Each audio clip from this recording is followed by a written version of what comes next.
And President Trump now approaching the 100-day mark. Tonight here, the people speak. We were out all over America this weekend. I heard optimism. I heard staunch support. I also heard anger and frustration. So tonight here, our trip to Pennsylvania, to Michigan, to Wisconsin, where you'll remember just 77,000 votes across those three states decided the election. What grade do they give President Trump? And we want to know tonight, do you agree with any of the voters you're about to hear from?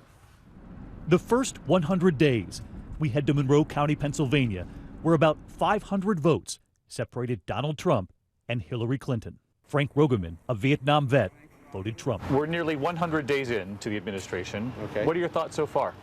A little disappointed. How so?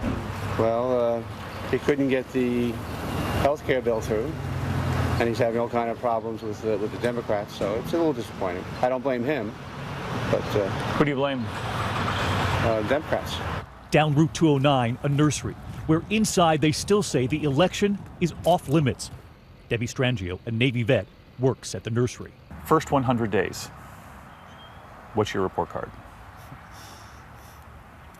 F, and if I could give them a lower grade, I would. And why? What stands out? The showdown with North Korea. Concerns you? Yeah, because that also concerns China. And he's never made it a secret that he would use nuclear bombs, and that scares me. I personally think by the time he's done, we're going to be in World War III. Up the road, Sophie's Diner, where outside we find Rich Buddha, a retired construction worker, a Marine. The report card, what would you give him? A+. Yeah, and why so? He's been doing what he said he's going to do. Hillary's biggest problem was all she did was beat him up. She never said what she's going to do. He told us what he's going to do, and he's doing it. On Main Street in Stroudsburg, inside this barbershop, Zach Sterniolo, a local sports writer. If I had to grade him, I'd say about a C.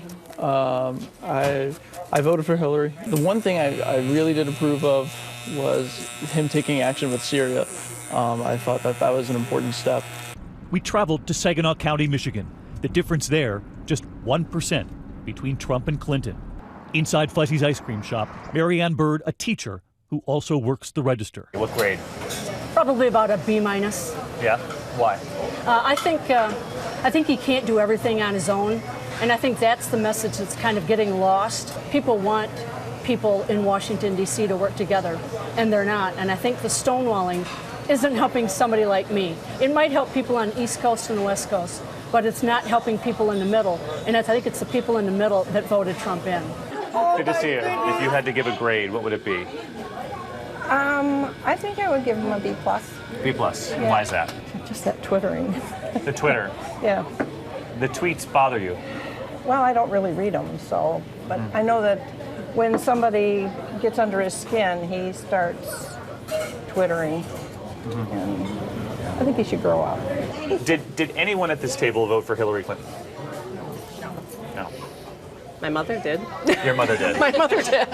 We find Vicki Lawson in her front yard. She doesn't even like talking politics anymore. For her, it has taken a long time to get over the election. How long was it? Oh, happened to be on my phone. Sorry. Saved by her phone for a moment. The sun's out today. It's gorgeous today. Yeah. You didn't feel this way right after the election. How long did it take before you got to a place where you were more hopeful? I'd say a few months.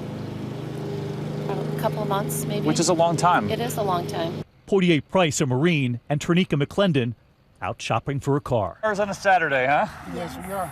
Are you going to get it? Possibly. A different answer. A different answer. They gave the same answer on President Trump. If you had to give President Trump a grade, what would it be? 4. Probably a D-. A D-. What frustrates you the most? The draining the swamp part really frustrates me. I mean, you talk about draining the swamp, and you can just look at this guy cabinet and tell that, he loves the swamp. He loves it. I mean, he has a bunch of billionaires there. And in Sauk County, Wisconsin, Donald Trump won here by 109 votes. Marlene Buchanan, a grandmother, says she worries about her disabled grandson and her country. The tension after the election on my part has not eased at all. I am very uncomfortable with Donald Trump. Compared to the Obama administration, I think he's just willing to make harsher decisions, and and do things that the Obama administration was afraid to do. A lot of opinions on both sides, and we want to know what you think tonight. Want to make sure all voters are heard here. Tweet me what's your grade for President Trump, and we'll continue to be out there across the country.